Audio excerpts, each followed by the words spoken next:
Hola, ¿qué tal, doctores? Soy la doctora Sofía Villar Chávez y vamos a tocar el tema de dispepsia funcional y su sobreposición con distensión abdominal funcional. Soy gastroenteróloga y neurogastroenteróloga de la Ciudad de México. Muchas gracias por acompañarnos en este seminario. Recordemos que los trastornos funcionales digestivos, definidos por Roma 4, se clasifican en 33 entidades clínicas divididas en 6 dominios, dependiendo del órgano afectado. Desde el 2016 también se conocen como trastornos de la interacción eje cerebro-intestino por su mecanismo fisiopatológico bidireccional.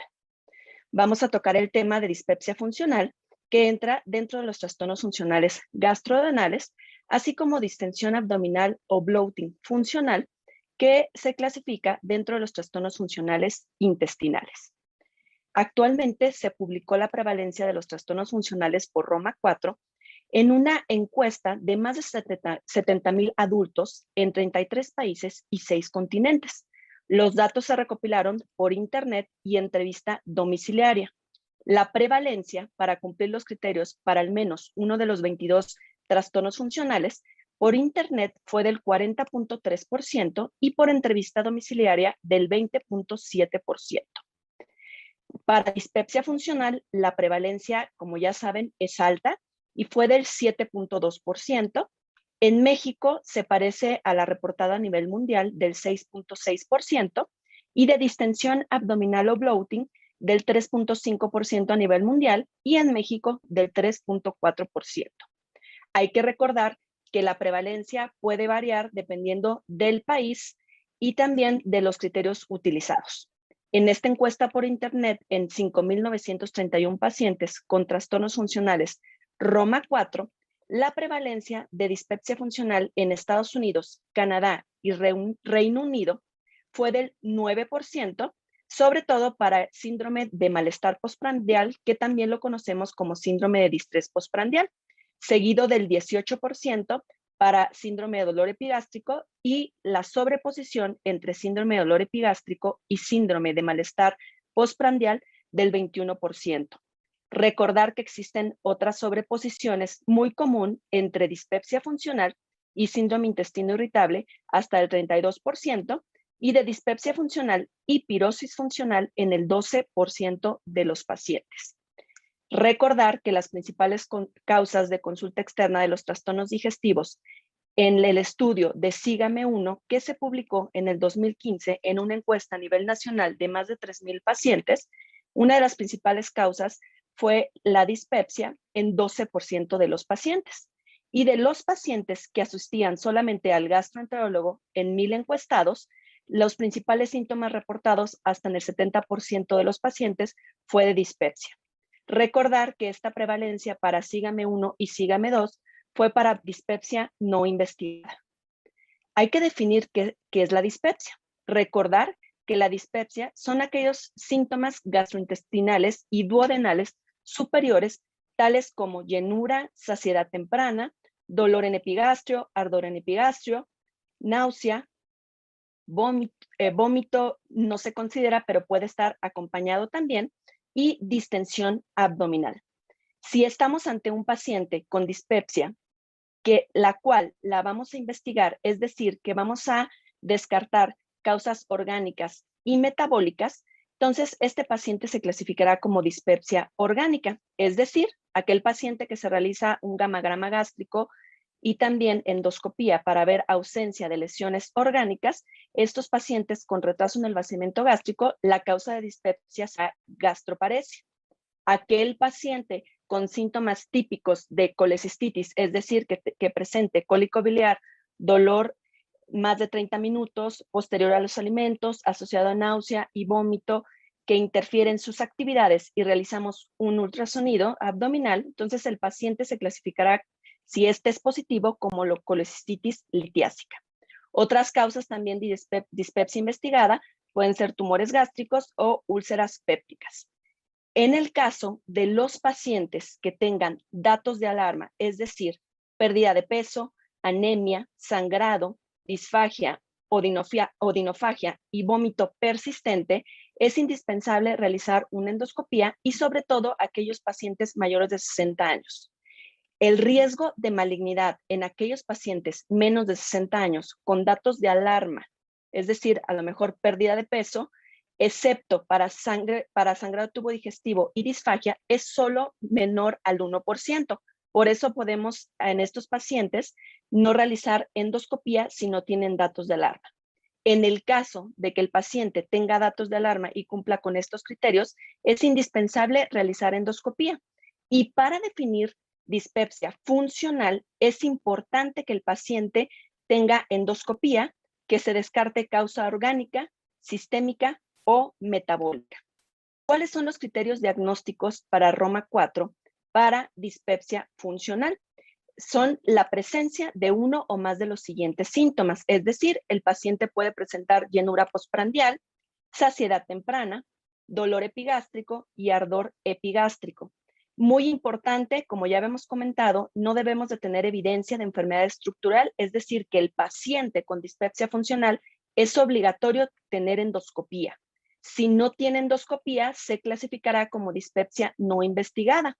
Y como todos los trastornos digestivos funcionales, los criterios deben de estar presentes continuamente en los últimos 3 meses y haber aparecido por primera vez en los últimos 6 meses. Recordemos que existen 2 tipos de dispepsia funcional. Aquel paciente que tiene uno o más de los siguientes síntomas como ardor epigástrico o dolor epigástrico que se presenta una vez por semana, se clasifica como síndrome de dolor epigástrico.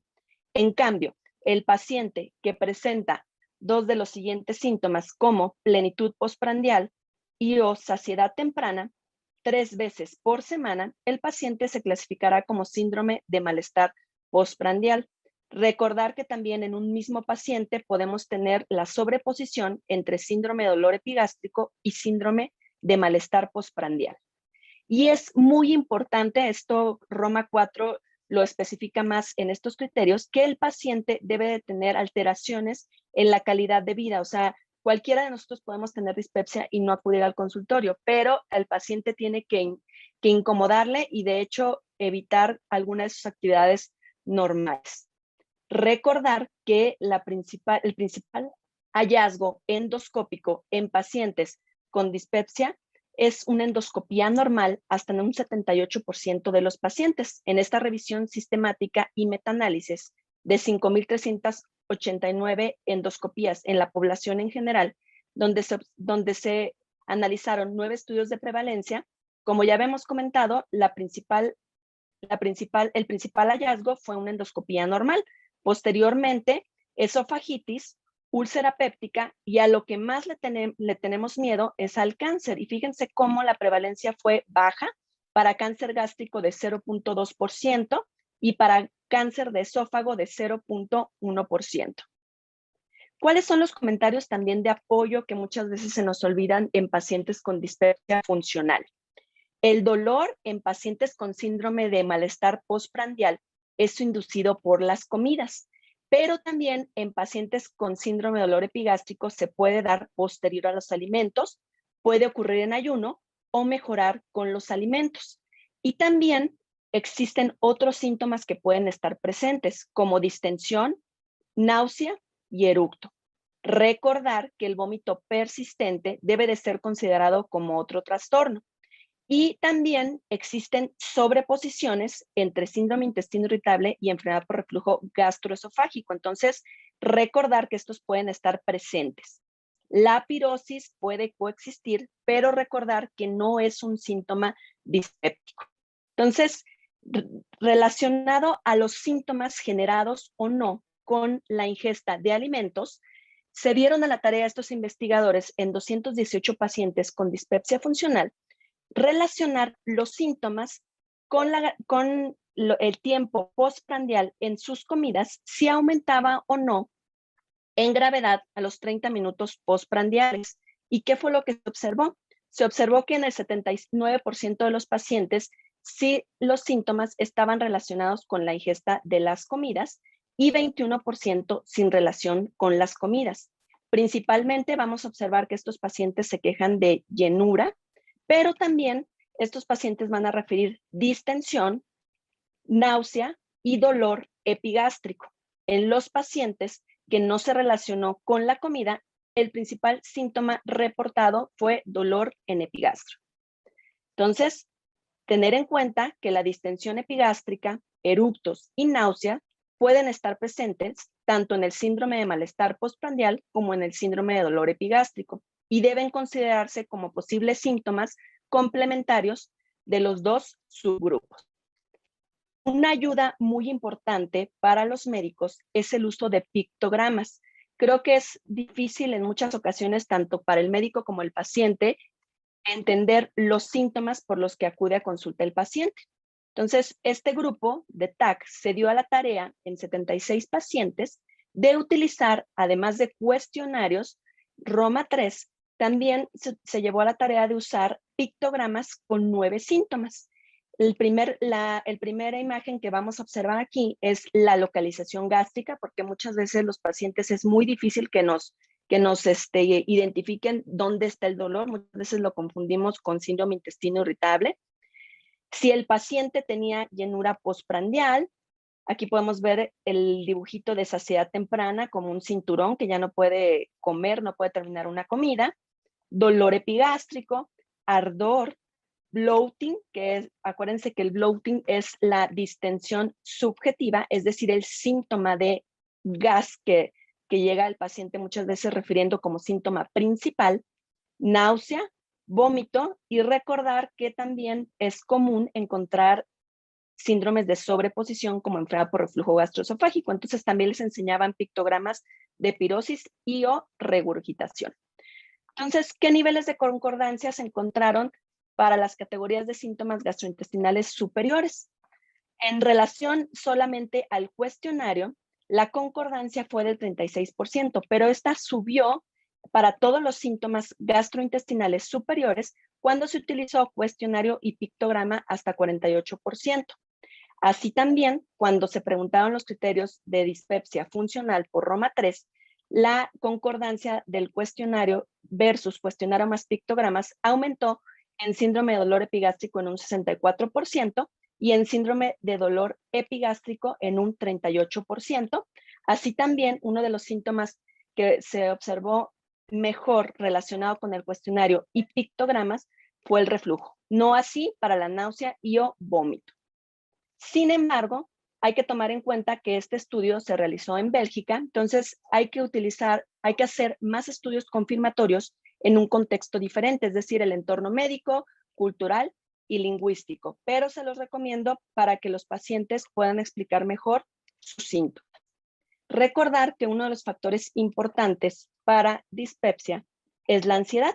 Esta cohorte de 3,000 pacientes suizos, en los que se eligieron 887 pacientes porque tenían endoscopía, se hizo un seguimiento a 10 años en aquellos pacientes que podían o no desarrollar o tenían dispepsia funcional, enfermedad por reflujo gastroesofágico o síndrome intestino irritable, y se les aplicaron escalas de ansiedad y depresión. ¿Qué fue lo que se observó? Que en los pacientes que tenían ansiedad importante, tenían un riesgo 5 veces más de presentar en el transcurso de 10 años sobreposición entre dispepsia funcional y síndrome intestino irritable, más para enfermedad por reflujo gastroesofágico y SII en un riesgo de 7 veces más y 10 veces más para dispepsia funcional y enfermedad por reflujo gastroesofágico. Además, se observó que pacientes que no tenían dispepsia en un inicio, en aquellos pacientes con ansiedad importante, tuvieron un riesgo 7.6 veces mayor de presentar dispepsia funcional en el transcurso de los 10 años. Entonces, es muy importante identificar a estos pacientes para disminuir la ansiedad y tener un abordaje multidisciplinario, simplemente enviándolos también con psicólogo o con el psiquiatra. Hay que recordar, por otro lado, que la distensión abdominal es un síntoma muy común en la población en general. Esta la podemos observar en un 30% a nivel mundial. Y diferenciar si estamos ante una distensión abdominal orgánica, es decir, que son aquellos pacientes que a lo mejor tienen datos de alarma, y descartar lo que también le conocemos como pseudodistensión, es decir, que no tenga las tres Fs. Las tres Fs, ¿qué quiere decir? F de fat, es decir, que no sea por obesidad, por aumento de la grasa, F de fetus, de embarazo, y F de fluido, que no sea algún paciente que tenga ascitis. Otras causas también de distensión abdominal orgánica, pues puede ser aquel paciente que tenga una obstrucción intestinal, son pacientes que se presentan de manera aguda, con náusea, vómito, dolor abdominal intenso, antecedentes de cirugías, aquellos pacientes que tengan distensión secundaria a sobrecrecimiento bacteriano, enfermedad celíaca, entre otros. Y el grupo de pacientes que comparten el síntoma de distensión abdominal con trastornos funcionales digestivos. La distensión abdominal, sobre todo la subjetiva, la vamos a encontrar en un 76 al 96% de los pacientes con síndrome intestino irritable y en más del 80% de los pacientes con síndrome intestino irritable con estreñimiento. Los pacientes que tienen estreñimiento funcional se quejan de distensión abdominal objetiva, es decir, que podemos medir la circunferencia abdominal en más del 50% de los pacientes. En síndrome intestino irritable con diarrea, vamos a observar la distensión abdominal en 72% de los pacientes y en distensión funcional, más del 50% de los pacientes, uno de los principales síntomas que se van a quejar es de distensión abdominal, sobre todo postprandial en un 82% de los pacientes. Y como tal, el trastorno funcional de distensión abdominal funcional o bloating. Para hacer el diagnóstico de distensión abdominal funcional, requerimos la presencia de dos de las siguientes condiciones. Que el paciente refiera sensación recurrente de hinchazón abdominal o de distensión visible, el cual aparece al menos una vez por semana. Y la hinchazón y o distensión deben de predominar sobre cualquier otro síntoma abdominal. ¿Qué quiere decir? Que debe de cumplir criterios insuficientes para el diagnóstico de dispepsia funcional, sobre todo el tipo de síndrome de malestar postprandial, síndrome intestino irritable, estreñimiento funcional o diarrea funcional. Y como todos los trastornos funcionales, los criterios deben de estar presentes por al menos 3 meses y de inicio por lo menos 6 meses previos al diagnóstico. Y también, como ya habíamos comentado, hay que recordar que existen dos términos de distensión abdominal y bloat. La distensión abdominal es el signo, es decir, que nosotros podemos objetivizar la distensión, es decir, que hay un incremento en la circunferencia abdominal, como podemos ver esta imagen. Entonces, este uso de pictogramas también podemos aplicarlo en nuestra consulta para que el paciente describa la sensación de gas. En el caso del síntoma, este se conoce como bloating, el cual no tiene una traducción al español ni en otros países. Entonces, el paciente va a referir sensación de gas, atrapamiento de aire y o flatulencia o pesadez abdominal. Y recordar que podemos tener también la sobreposición entre distensión abdominal y bloating en un 60% de nuestros pacientes. ¿Por qué existe esta sobreposición entre distensión abdominal funcional y dispepsia funcional, así como otros trastornos funcionales digestivos? Es importante recordar que comparten mecanismos fisiopatológicos en común y además también porque estos pacientes tienen alta prevalencia de presentar estas sobreposiciones. En pacientes con dispepsia funcional y pacientes con distensión abdominal, existen alteraciones a nivel del sistema nervioso central y también el aumento en las comunidades psicológicas aumenta estos síntomas gastrointestinales, tanto de dispepsia como de distensión abdominal, sobre todo los trastornos de ansiedad, depresión y estrés. Estos pacientes comparten entre sí la hipersensibilidad visceral. Algunos estudios han confirmado la disbiosis intestinal tanto en pacientes con distensión abdominal funcional y dispepsia funcional. Alteraciones en la motilidad, en dispepsia funcional es más alteraciones en la motilidad proximal. Y también en los pacientes que tienen dispepsia funcional, se ha visto que estos pacientes también desarrollan dispepsia funcional posinfecciosa. Hay dispepsia asociada a infección por Helicobacter pylori y también hay aumento en la hipersensibilidad por infusión de ácidos y lípidos intraduodenales, así como eosinofilia duodenal. En cambio, otros de los mecanismos fisiopatológicos en distensión abdominal son las intolerancias a alimentos como FODMAPs, la defecación disinérgica, sobre todo en aquellos pacientes que no responden a tratamientos convencionales de estreñimiento, y también algo muy interesante es la disinergia abdominofrénica. Estos pacientes tienen un reflejo abnormal viscerosomático en donde el paciente responde inadecuadamente ante la distensión, haciendo una contracción del diafragma y una relajación de los músculos abdominales. Por eso el paciente se ve que tiene distensión y creemos que tiene mayor acumulación de gas y no necesariamente. Es por esta hiperlordosis que se genera al aumentar la contracción diafragmática y relajación de los músculos abdominales.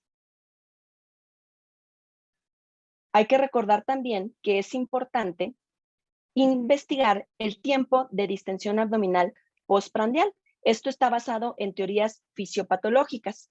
En aquel paciente que presenta distensión abdominal posterior a 30 minutos de haber ingerido algún alimento, le vamos a conocer como distensores gástricos, y esto nos va a ayudar a determinar la causa probable de distensión abdominal.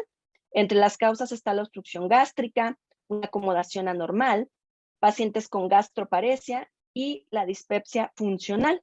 En cambio, aquellos pacientes que refieren presentar distensión abdominal postprandial después de 2 horas, estos pacientes se conocerán como distensores de intestino delgado, y las causas probablemente serán asociadas a la dieta, a sobrecrecimiento bacteriano, sobre todo aquellos pacientes que se acompañan con diarrea, síndrome intestino irritable, enfermedad celíaca y alguna causa importante por la que llegan a urgencias, pues son pacientes que llegan con obstrucción de intestino delgado. Es importante recordar que existen 5 pasos en el tratamiento de la dispepsia funcional. ¿Y cuáles son estos? Paso número 1. Es muy importante hacer un diagnóstico positivo y darle confianza al paciente. Hay que establecer una fuerte relación médico-paciente, asegurarle al paciente que se trata de un padecimiento benigno, libre de complicaciones, y recomendar en la primera consulta cambios en el estilo de vida, es decir, que eviten alcohol y tabaco, y también en la alimentación, sobre todo hacer horarios de alimentos. Entonces, cuando estamos ante un paciente en la consulta con dispepsia, es importante recordar los criterios Roma 4 para decirle al paciente desde la primera consulta: usted tiene dispepsia funcional, siempre y cuando obviamente el paciente no tenga datos de alarma, y no dudar. El paciente no se va a quedar tranquilo si le decimos es probable o aún no sabemos qué tiene. En relación a la dieta, la mayoría de los pacientes refieren inducción o empeoramiento de los síntomas posteriores al consumo de ciertos alimentos. Se debe identificar a aquellos pacientes susceptibles llevando un diario de síntomas, por lo cual las modificaciones dietéticas deben de hacerse en forma individual.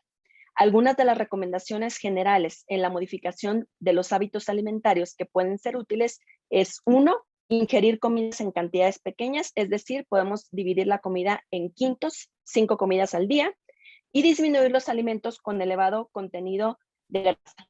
Sin embargo, la evidencia científica es insuficiente, solo estudios observacionales, y en una revisión sistemática de 10 estudios que se publicó recientemente, no demostró relación entre síntomas y la dieta. Entonces, es importante decirle a los pacientes que realmente no existe una evidencia científica, pero debemos de individualizar la dieta, porque muchas veces hay inconsistencias en lo que me dice un médico y el otro, y esto aumenta el estrés y la ansiedad en los pacientes. Número 2, es importante decirle a los pacientes: la dispepsia funcional es un trastorno de la interacción eje cerebro-intestino. Como ya habíamos comentado, es importante identificar a aquellos pacientes que tengan un riesgo alto de comorbilidades psicológicas, porque tienen un riesgo de desarrollar en aquellos pacientes con ansiedad importante 7.8 veces más dispepsia funcional. Les recomiendo que podamos enseñar algún diagrama como el que estamos viendo actualmente. Se sabe que estos pacientes también tienen hipersensibilidad a la distensión gástrica en un 34-65%, alteraciones de la motilidad, es decir, que van a tener retraso en el vaciamiento gástrico un 25 al 35% de los pacientes, alteración en la acomodación gástrica en un 15 al 50% de los pacientes. Ya hemos comentado que existen estudios en los que se confirma que estos pacientes también la generación de síntomas puede ser por disbiosis intestinal. Se ha observado que tienen mayor número de estreptococos y menor número de Prevotella, Veillonella y Actinomyces. También aquellos pacientes con antecedentes de alguna infección gastrointestinal, es decir, una GEPI un año antes o 6 meses antes, por ejemplo, por E. coli, Giardia, Campylobacter, tienen un riesgo de 5 veces más de desarrollar dispepsia funcional y este tiene una prevalencia del 10 al 20% de los pacientes. También son pacientes en los que vamos a encontrar eosinofilia duodenal y activación inmune e inflamación, sobre todo de mastocitos. Además, hay que recordar que existen los trastornos de sobreposición y en estos pacientes es muy común encontrar enfermedad por reflujo gastroesofágico, síndrome intestino irritable en aquel paciente con dispepsia funcional. También se sabe que aquellos pacientes que tienen dispepsia funcional mixta, es decir, que tienen síndrome de malestar postprandial y síndrome de dolor epigástrico, tienen mayor número de eosinofilia duodenal. Entonces, no hay que decir al paciente, no sabemos qué es la dispepsia funcional, sino que hay que explicar toda esta interacción eje cerebro-intestino. Paso número 3. El paciente va a preguntar, ¿esta enfermedad tiene cura? Es muy importante contestar que tiene una historia natural de la enfermedad crónica y esta es fluctuante. En este estudio poblacional de Islandia, en un cuestionario por email de 2,000 pacientes en un transcurso de 10 años, se observó que el 50% de los pacientes con dispepsia funcional tenían resolución y sin embargo un 15 al 20% persistieron con síntomas y otro 30% tuvieron otro trastorno funcional, es decir, que migraron de un trastorno funcional a otro, sobre todo síndrome intestino irritable. Paso número 4. La dispepsia funcional afecta mi sobrevida. El paciente viene con miedo pensando que la dispepsia funcional va a ocasionar cáncer. Es muy importante aclarar a los pacientes que la dispepsia funcional no incrementa el riesgo de mortalidad. En el seguimiento a 10 años, en esta base de datos de 8,323 pacientes con Helicobacter pylori, dispepsia funcional se reportó en 38.1% y síndrome intestino irritable en 3.2% de los pacientes. No hubo diferencia significativa en el número de muertes relacionadas con cáncer gastrointestinal u otras enfermedades del tracto gastrointestinal en personas tanto con dispepsia funcional o con síndrome intestino irritable. Y paso número 5. Hay que explicarle a los pacientes las opciones de tratamiento. En este estudio prospectivo de 114 pacientes, vean cómo los pacientes estaban recibiendo múltiples medicamentos, principalmente inhibidores de bomba de protones, antagonistas de H2, antiácidos que no tienen evidencia para dispepsia funcional, antidepresivos tricíclicos, procinéticos, pregabalina. Y bueno, el 30% de estos pacientes con dispepsia funcional buscaban terapias no farmacológicas porque no respondían a los tratamientos convencionales. Aquí lo que llama la atención de este estudio fue que a los 114 pacientes se les preguntó sobre el uso de algún medicamento que hipotéticamente pudiera curar permanentemente sus síntomas de dispepsia. ¿Y qué fue lo que sorprendió? Que en aquellos pacientes con ansiedad severa autorreportada, el 49% de los encuestados informaron que aceptarían un riesgo estimado de muerte súbita hasta del 12.7% para el 99% de cura. Entonces, es muy importante explicar a los pacientes las opciones y las respuestas a los tratamientos. Tenemos múltiples tratamientos. Ya hemos comentado que la dieta tiene baja evidencia, pero individualizamos en estos pacientes. También una manera de tratar la dispepsia funcional es primero mediante la erradicación del Helicobacter pylori, que es un número necesario a tratar de 14, los antisecretores IBPs o anti-H2, un número necesario a tratar de 11, y tenemos otros tratamientos como relajantes de fondo gástrico, la buspirona, la cual no contamos con ella en México, sobre todo en los pacientes que refieren saciedad temprana. Los procinéticos tienen un número necesario a tratar que va de 7 a 12 Y en aquellos pacientes que no responden a estas terapias, utilizaremos neuromoduladores. ¿Cuáles son? La amitriptilina a una dosis de 10 a 50 miligramos una vez al día, con un número necesario a tratar de 3, en aquel paciente que refiere síndrome de dolor epigástrico. En pacientes con síndrome de distrés postprandial, náusea y pérdida de peso, el neuromodulador de elección será la mirtazapina, 15 miligramos una vez al día. Otras opciones que tenemos también en aquellos pacientes que no responden o podemos aunar a estos tratamientos con baja evidencia, de baja a moderada evidencia, es el aceite de menta, iberogás, ricunchito, capsaicina y la rifaximina. Sin embargo, la rifaximina solamente existe un estudio. La dosis fue de 400 miligramos 3 veces al día por 2 semanas. Y otras terapias alternativas con una evidencia débil y estudios de baja calidad es la acupuntura, la terapia cognitivo-conductual e hipnoterapia, pero también son buenas maniobras en aquellos pacientes que no han respondido a los tratamientos convencionales. Entonces, ¿cuál es el algoritmo diagnóstico para los pacientes con dispepsia funcional? Recordar primero los síntomas claves que son dolor epigástrico, ardor epigástrico, saciedad temprana y plenitud postprandial. En aquel paciente que tiene síntomas de alarma o tiene una edad mayor a 60 años, es decir, que tiene melena, pérdida de peso, odinofagia, disfagia, sangrado, anemia, aquel paciente con vómito persistente, vamos a realizar nuestro primer estudio diagnóstico, una endoscopía, y bueno, tratar si encontramos una causa orgánica. En aquellos pacientes que no presentan datos de alarma o tienen menos de 60 años, lo que vamos a hacer en estos pacientes es, vamos a clasificarlos como dispepsia no investigada y vamos a iniciar tratamiento dependiendo el subtipo de dispepsia funcional. En el caso de los pacientes que tienen síndrome de dolor epigástrico, el tratamiento de elección son IVPs o anti-H2 por un tiempo de 4 a 8 semanas. En aquellos pacientes con síndrome de malestar postprandial, el medicamento que iniciaremos en este caso serán los procinéticos de 4 a 8 semanas. Si los pacientes fallan estos tratamientos, podemos utilizar antidepresivos tricíclicos por un tiempo de 8 a 12 semanas.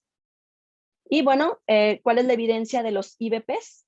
El IVP se sabe que es mejor que el placebo para dispepsia funcional y este metaanálisis reciente no lo confirma en más de 6,000 pacientes de 18 ensayos clínicos aleatorizados, donde se confirma que los IVPs son más efectivos versus placebo en la reducción de síntomas globales de dispepsia funcional con un RR de 0.88 y un número necesario a tratar de 11. Tomar en cuenta que no hay diferencia entre la dosis del IVP, si es alta o baja, y el tipo de IVP, y el estado, si el paciente tiene o no infección por Helicobacter pylori. Para los procinéticos también se sabe que es mejor que placebo para dispepsia funcional. En este metaanálisis del 2019 de 29 estudios en los que participaron 10,000 pacientes con dispepsia funcional, se demostró un efecto significativo de los procinéticos en la reducción de los síntomas dispépticos con un RR de 0.8 y un número necesario a tratar de 7 para todos los subtipos de dispepsia funcional. La evidencia clínica para clevoprida en dispepsia se ha comprobado en este estudio con 586 pacientes en los que se observó que al inicio del tratamiento y después de 15 días y al final del tratamiento, que fueron 30 días, en aquellos pacientes que tuvieron clevoprida, se observó una disminución en el puntaje de síntomas como dolor epigástrico, digestión lenta, eructos, meteorismo y pirosis. También para vómito y náusea, porque hay que recordar que también tiene efecto a nivel central antidopaminérgico y antagonista de 5-HT3. ¿Y por qué también hay mejoría en pirosis y síntomas no dispépticos? Porque hay que recordar también que estos pacientes tienen una sobreposición importante de ERG y dispepsia funcional hasta un 16% de los pacientes. ¿A quiénes debemos de tratar con Helicobacter pylori? Aquí todas las guías, la mayoría, sobre todo las guías americanas de gastroenterología, del Colegio Americano de Gastroenterología, el Consenso de Kioto, el Quinto Consenso de Maastricht, Roma 4 y últimamente la publicación de las guías europeas y de la Asociación de Neurogastroenterología y Motilidad Europea nos recomiendan que en todos los pacientes que tengan dispepsia hay que tratar primero Helicobacter pylori, sobre todo con prueba de aliento. Pero en México no tenemos estadísticas reales si debemos o no tratar primero a Helicobacter pylori. En quienes sí debemos de tratarlo con una indicación absoluta, en aquel paciente que tiene linfoma mal tipo gástrico, úlcera péptica activa pasada, cáncer gástrico e historia familiar de cáncer gástrico. ¿Por qué esta controversia? Porque la ganancia terapéutica en dispepsia funcional, en la erradicación del Helicobacter pylori, realmente tiene un efecto terapéutico modesto. De acuerdo a estos dos metaanálisis, se ha establecido que la ganancia terapéutica de erradicar Helicobacter pylori en pacientes con dispepsia funcional es de tan solo el 10%, y necesitamos un número necesario a tratar de 14, es decir, que necesitamos tratar a 14 pacientes para que uno responda. Y el beneficio sintomático significativo a largo plazo, es decir, es a más de 6 meses, ya que este es el tiempo requerido para la recuperación histológica. Si el paciente tiene buena respuesta en el tiempo de 6 a 12 meses, entonces se clasificará al paciente como dispepsia asociada a Helicobacter pylori. Y también hay que recordar que la clevoprida tiene una disminución importante en el puntaje total de síntomas en pacientes con dispepsia tratados por clevoprida a los 15 días, es un efecto rápido, y al final de los 30 días. En pacientes también con síndrome intestino irritable, acuérdense que estos pacientes tienen sobreposición importante con distensión abdominal en un 76 a 96% de los pacientes. Entonces, para esto también hacemos una combinación de la simeticona y aparte un antiespasmódico para mejorar el dolor abdominal. En estos pacientes, en más de 285 pacientes en un estudio controlado con pinaverio de 100 miligramos y simeticona de 300 miligramos a 12 semanas en pacientes con SI, se vio una mejoría significativa a las 4 semanas en dolor abdominal y así también en distensión subjetiva. Por último, hay que recordar que el tratamiento de distensión abdominal es dirigido si el paciente primero tiene síntomas de alarma, si tiene una causa orgánica, hay que tratar la causa, y si no, asociado a los trastornos funcionales. Comentamos que había una alta sobreposición entre los trastornos funcionales, y en el caso, por ejemplo, que tenemos un paciente con SI con estreñimiento o estreñimiento funcional, pues una terapéutica inicial será dirigir el tratamiento a el principal síntoma, sobre todo el paciente con estreñimiento. Entonces, utilizaremos laxantes osmóticos, podemos utilizar enterocinéticos, secretagogos, que estos también tienen evidencia para distensión abdominal, o aquel paciente que no responde a una terapia adecuada de laxantes osmóticos y tiene una manometría anorrectal anormal, es decir, con defecación disinérgica, pues estos pacientes se beneficiarán con terapia de biorretroalimentación. Aquellos pacientes con síndrome intestino irritable con diarrea y distensión funcional, lo primero que hacemos son cambios en el estilo de vida, sobre todo una dieta baja en FODMAPs. Si no funcionan estas medidas, podemos utilizar probióticos, de los cuales tienen evidencia para distensión abdominal Bifidobacterium infantis 35624, esquemas de rifaximina, en aquel paciente con dolor abdominal, los antiespasmódicos y la simeticona. Y aquellos pacientes que no respondan, por ejemplo, si siguen quejándose de distensión abdominal en un paciente con SI o distensión funcional, podemos utilizar también neuromoduladores, de los cuales la evidencia es alta para mitriptilina, escitalopram, o también en aquel paciente que comentamos que tiene distensión funcional, que tiene alteraciones en los reflejos viscerosomáticos, terapia de biofeedback. En aquel paciente con dispepsia funcional, pues aquí el tratamiento de elección será el procinético, y si no mejoramos el dolor y la distensión abdominal, podemos escalonar tratamientos con neuromoduladores. En conclusión, recordar que la dispepsia funcional tiene una alta prevalencia. La distensión abdominal es una de las principales quejas de los pacientes con dispepsia funcional, y la dispepsia funcional y distensión abdominal comparten mecanismos fisiopatológicos en común. Y recordar que el tratamiento va dirigido al subtipo de dispepsia funcional y al síntoma principal. Muchas gracias.